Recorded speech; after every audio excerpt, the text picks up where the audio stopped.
In LA this week, I'm Anna Margos. Find out how this new card can help the victims of fires get a new start. New tools in the battle against brush fires. I'm Gil Reyes with more on how 5 fire engines that just arrived will help LA City firefighters also deal with expected El Nino rains. And he was the engine that powered operations at LAX for decades. And now he returns to where it all began. His story up next.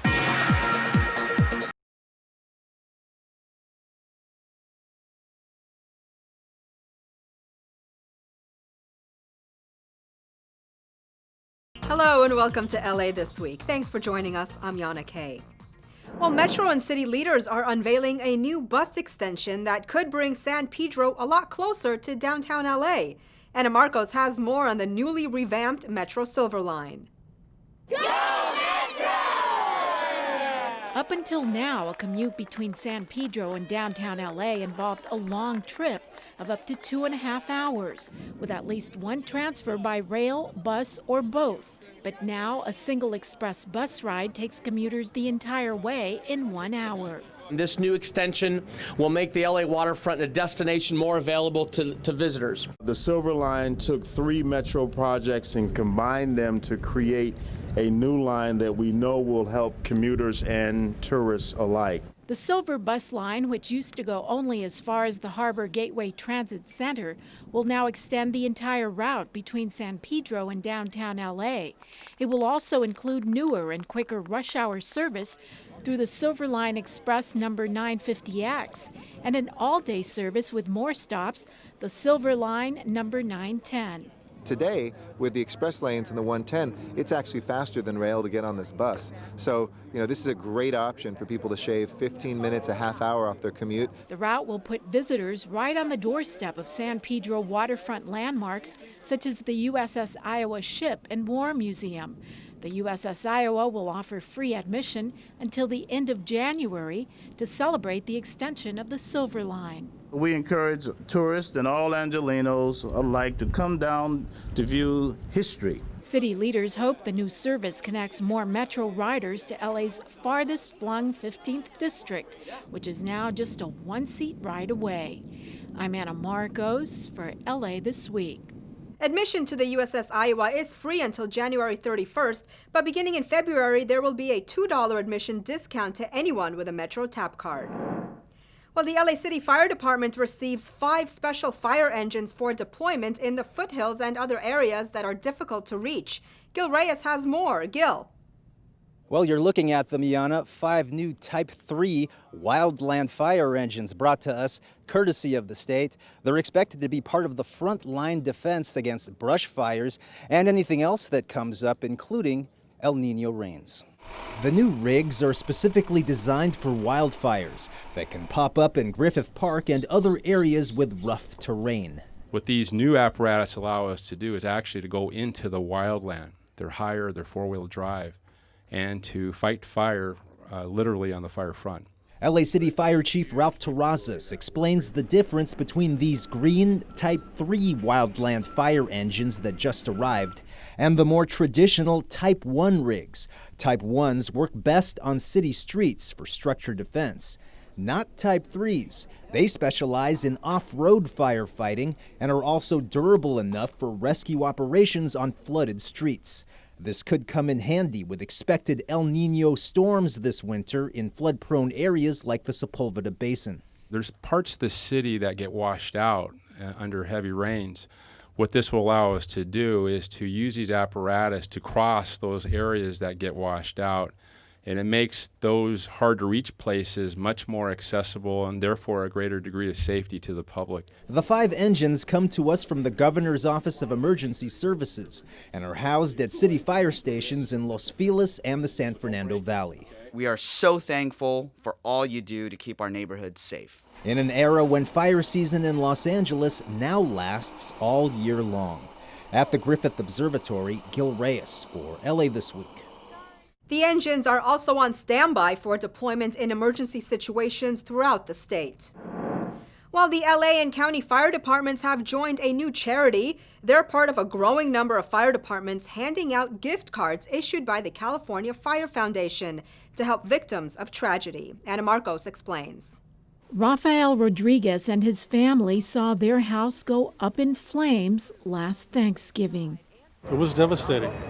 It was devastating, and we were shocked. But LA firefighters came through big time, giving the family donations and toys for the girls, hosting them at a family holiday dinner, and giving them a $100 so-called SAVE gift card that allowed them to buy basic necessities. And what does $100 buy? A lot, when we don't have anything. So they went out and they bought shoes, and they bought coats and clothes for their family, and that was a start to be able to do that. When you lose everything, let me tell you something, things like shoes and a shirt for your back become very important. The LA County and LA Fire Departments have become the latest fire agencies to join the SAVE program, which stands for Supplying Aid to Victims of Emergency. The charity program, which issues the gift card, is run by the California Fire Foundation. We put the fire out, we realized that for many people, it's the worst day of their lives. We as firefighters just can't walk away. And that's the impulse of the SAVE program. In their first year of providing this card, firefighters have already helped 1,200 families get back on their feet. The SAVE program allows the men and women of the Los Angeles Fire Department, in a small way, to help the victims of a tragedy to get started on the road to recovery. Rafael, his wife Maria, and their two girls Esther and Isabella may have begun the new year with a lot less in material belongings, but they are grateful for every gift received as they start over, and the SAVE card is one of them. I'm Ana Marcos for LA This Week. The California Fire Foundation plans to get the SAVE gift cards out to every fire department in California. Victims must have suffered 25% damage or more to their homes to receive a gift card. Well, with the help of her constituents, Councilwoman Nury Martinez is meeting a district-wide challenge. Rich Samuels has more. Buckled, broken, and battered, the sidewalks of Council District 6 have long been in need of repair and renewal. Finally, that day has come. Living in this area, I don't recall ever remembering seeing anyone fix a sidewalk in my neighborhood. A victim of budget shortfalls and greater priorities, sidewalks have suffered and made a simple walk down the street an obstacle course. It's having a tremendous impact on people's day-to-day life. People are having tremendous sewer and plumbing problems. They're unable to access their driveways. They can't get wheelchairs or strollers in and out. So it's a real quality of life issue. We've identified 2 pots of money within my office budget. One of them is CDBG funds and AB 1290 funds. And between these 2 funds, we've been able to allocate about $700,000 to begin this year's sidewalk repair program in Council District 6. But where to begin? Thanks to the help of community members, council staff, and the nonprofit Los Angeles Neighborhood Initiative, the sidewalks most in need were identified and scheduled for repair. Tree roots not only damaged the sidewalk, but damaged plumbing in nearby homes as well. In some locations, trees will be trimmed. In others, removed entirely and then replaced. The process has only just begun. So far, staff has identified well over 100 sidewalks that need to be repaired in District 6. From Arleta, this is Rich Samuels for LA This Week. Los Angeles as a whole has more than 11,000 linear miles of sidewalks. While local business owners prepare for the living wage increase that kicks in this year, as Gil Reyes reports, bosses must adjust to mandatory pay hikes for LA's lowest paid workers or else. Bosses and managers take note. We want to gather input from the affected communities, such as yourselves, business groups. Business owners gathered at City Hall for a crash course on the upcoming living wage increase. Soon, businesses in Los Angeles, large and small, will have to pay minimum wage workers more. Any questions? Ask them now. We want this to be a very candid, vigorous exchange. The LA City Attorney's Office, the Board of Public Works, and the Bureau of Contract Administration. Their members answered questions and explained the ordinance passed last spring that will affect hundreds of thousands of people.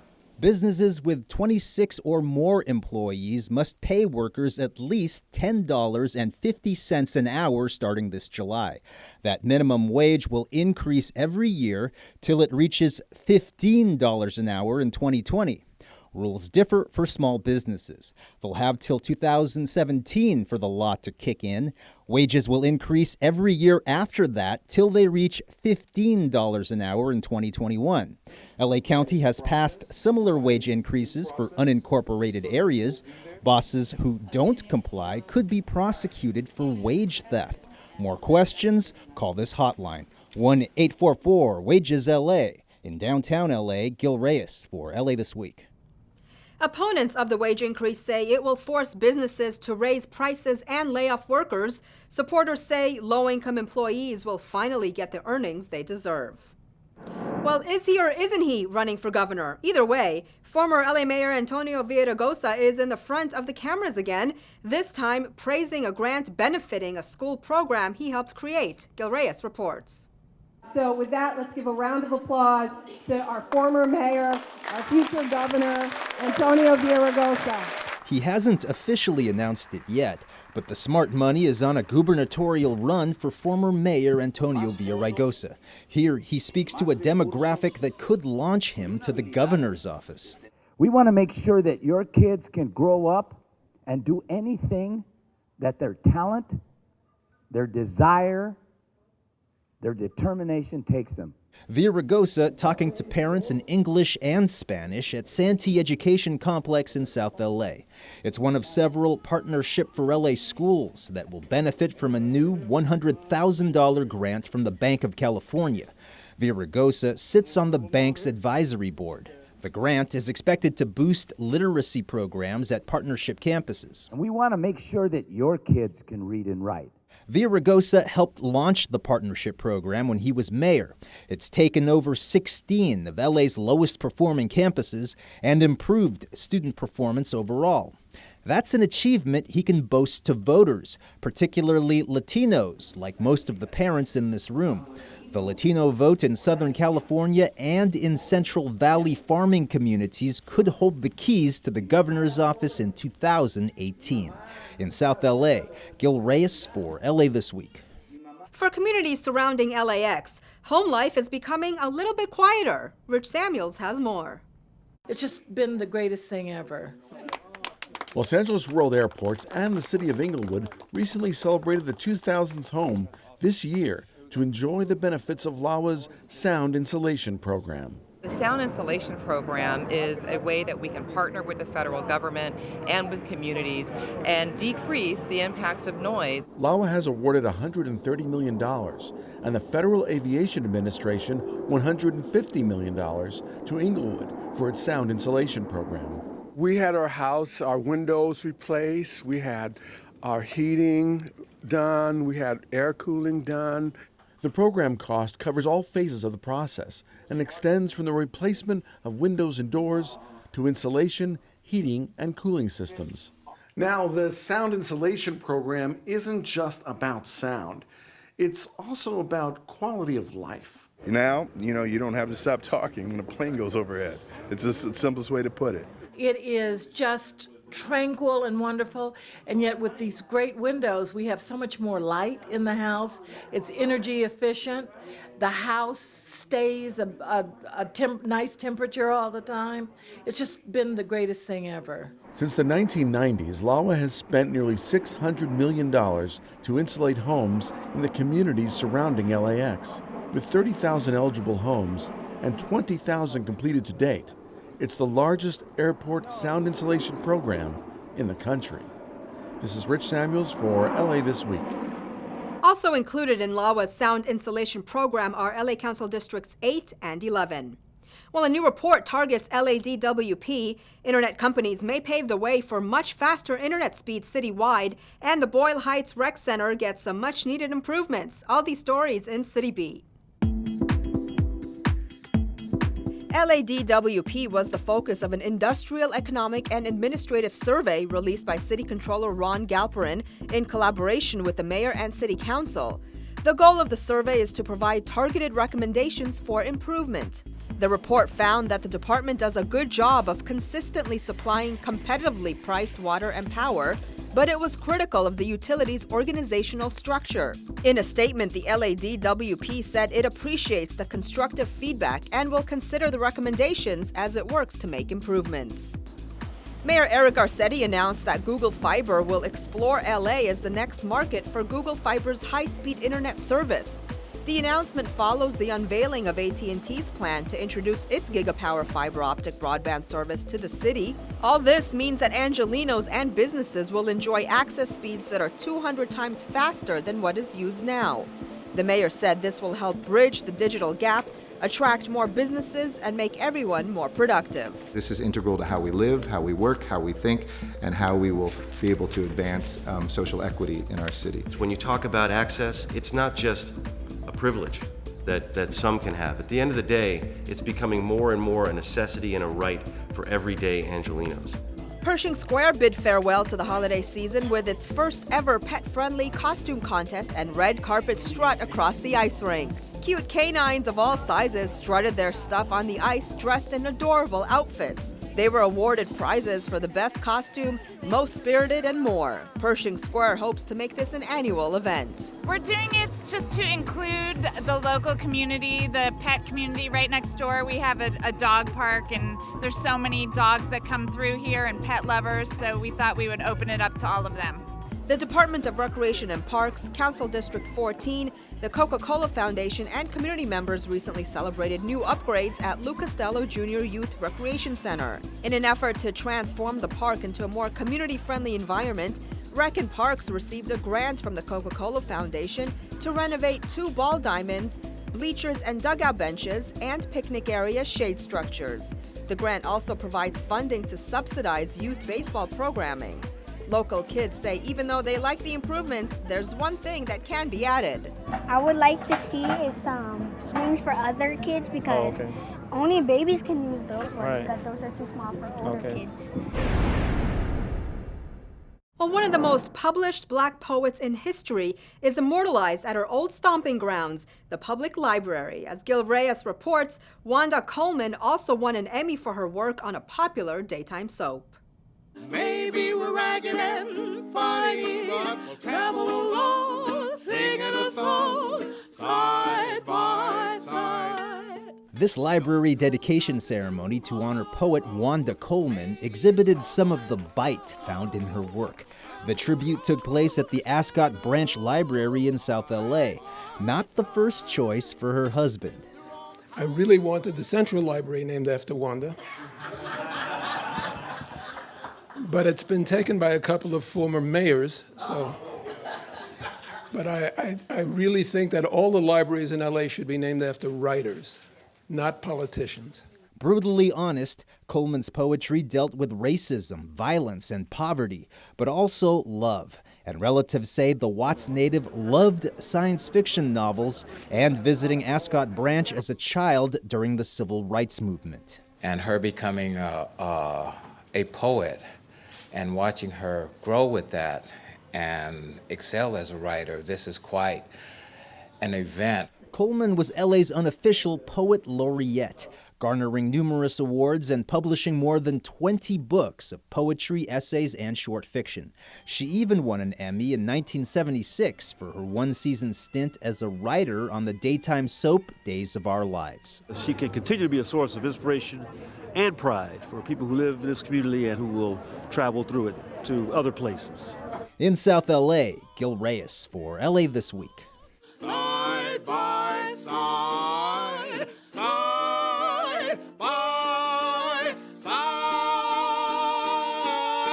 The LA Department of Cultural Affairs named Wanda Coleman its first literary fellow in 2003. While city officials hope a prettier outside of one city library will attract more visitors inside, where a lifetime of learning awaits. Gil Reyes has more. Gil. Well, that is right, Yana. The goal here being, of course, a more pleasing experience for area school kids who head to this popular library after school, and anyone else for that matter. And you can see some of the improvements, new art installations, drought-resistant plants, These are just some of the many improvements taking place along the First Street corridor. It's hard to miss these multicolored pylons while driving along First Street. Signals for people to stop and check out what's happening at the Benjamin Franklin Library in Boyle Heights. When I first got elected, this library had a fence around it. It wasn't inviting, vegetation was dying, and it was more like a prison with that fence than an inviting library. But not anymore, says Area Councilman Jose Huizar. The new plaza and its art pay homage to the neighborhood by having the same color scheme as many of the area's murals. Etched on these 12-foot-tall aluminum sculptures are stanzas from the Mexican poet Octavio Paz to hopefully inspire curiosity and conversation in this mostly Latino community. This collaboration between designers, residents, and the LA Neighborhood Initiative is called the Todos Juntos, or the All Together Project. We certainly want it to be a gathering civic space, but also a place to, channel people into the library. I can imagine we might do library card sign-ups out here. I know our innovative, creative children's librarians will want to do activities out here. It's the latest in a series of upgrades along First, including new benches, bike racks, and public art. The Metro Gold Line rolls through this area known as the Boyle Heights Civic Center. A time when it was known as the gang capital of the country, that is all fading away, thankfully, because of the reinvestment, the reattention. With the realization that people could fall in love with reading and learning if only they were curious enough to step inside. At the Benjamin Franklin Branch Library in Boyle Heights, Gil Reyes for LA This Week. City officials hope the plaza will also serve as a gathering place for community meetings, book readings, and performances. Well, for decades, he oversaw operations at LAX, and now, as the airport makes way for new technology, his expertise is needed more than ever. When you had an alarm come in, it would start blinking. 79-year-old Walter Garrick is back at the controls of what used to be the control room of LA Airport's central utility plant. For 41 years, Garrick was the airport's senior engineer until he retired 13 years ago. But his retirement didn't last long after he got a call asking for his help. I jumped for it because I loved the Cup so much that I was really happy to come back and work at the Cup with my friends again. As the airport upgraded to a new, more efficient central utility plant, Garrick was asked to come out of retirement to help with the transition. It was very, very good, except for getting up in the morning. In his new role, Garrick was responsible for operating the plant using the old controls, while the current employees were being trained in the new system. And for Garrick, it was a great feeling. It makes me feel needed, and it makes me feel good that I was able to help the city of Los Angeles. When the new utility plant officially opened recently, Garrick received a special honor from LAX officials. Thank you isn't quite enough. So we're very pleased to announce that in appreciation for Walt's 41 years of service and continuing service and dedication to the LAX Central Utility Plant, the new Central Control Room will be named in his honor. But Garrick isn't very comfortable being in the spotlight. Instead, he prefers to be behind the scenes. And even though high-tech equipment has now replaced the switches and gauges, Garrick says he's just glad to be of service. Garrick continues to visit the new central utility plant once a month to hang out with his new pals and to make sure things are running smoothly.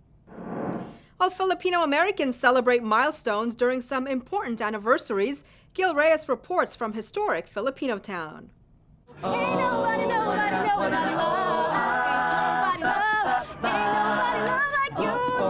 Mixing contemporary and traditional styles, Filipino Americans embrace the past. We're celebrating one of the fathers of the West Coast labor movement. Through his grassroots efforts and community organizing, Larry Itliong helped lead the Delano grape strikes. While labor leader Cesar Chavez receives most of the credit, it was Filipino-American Larry Itliong and his fellow Pinoys who started the grape growers' boycott in Delano, near Bakersfield. The strike in 1965 led to improved labor conditions for farm workers. On the 50th anniversary of the walkout, LA's Filipino Americans remembered Itliong beneath a very special painting. the largest Filipino-American mural in the country. The artwork, located at 1660 Beverly Boulevard in Unidad Park, celebrates its 20th anniversary. We've got cultural artists, musicians, we've got Manny Pacquiao back here, some of the labor leaders. So it really depicts all the accomplishments of this fantastic community.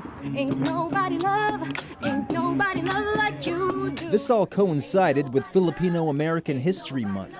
At El Pueblo in downtown, musicians wore barongs, formal attire for men, and played bandurias, string instruments from Spain.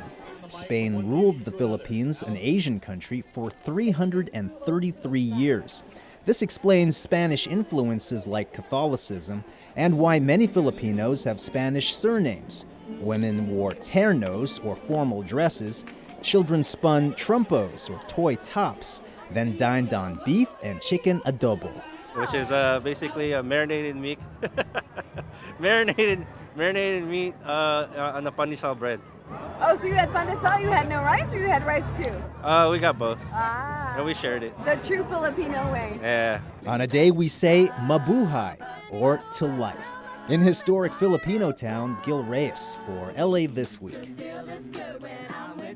The plan is to make Larry Itliong Day an annual celebration in Los Angeles.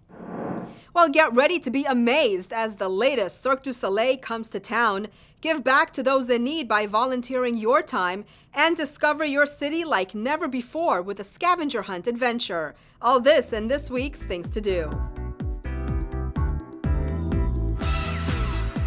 On now through February 7th at Dodger Stadium. For more, visit CirqueDuSoleil.com. Here's your chance to start the new year by helping those in need. Come on down with fellow LA Work volunteers to sort, stack, and shelve valuable food to distribute to the hungry throughout Los Angeles. LA Regional Food Bank provides food support to numerous community agencies serving Los Angeles, ranging from large homeless shelters that feed hundreds of people a day to small daycare programs. It is the second largest food bank operating in the United States. Make someone's day on Saturday, January 9th. For more, visit lafoodbank.org. Turn Los Angeles into a giant game board with this fun scavenger hunt adventure. Combine the excitement of the amazing race with a 3-hour city tour. Guided from any smartphone, teams make their way among well-known and overlooked gems of the city, solving clues and completing challenges while learning local history. Available 365 days a year, sunrise to sunset. Start when you want and play at your pace. The next adventure begins Saturday, January 9th in the Olvera Street Plaza. For more info, visit urbanadventurequest.com. And that's a look at some things to do. Well, that's going to do it for this edition. I'm Yana Kane. From all of us here at LA This Week, thanks for joining us. A reminder that you can catch us online at lacitybeview.org. You can also follow and like us on Facebook. We'll see you back here next week for more of LA This Week.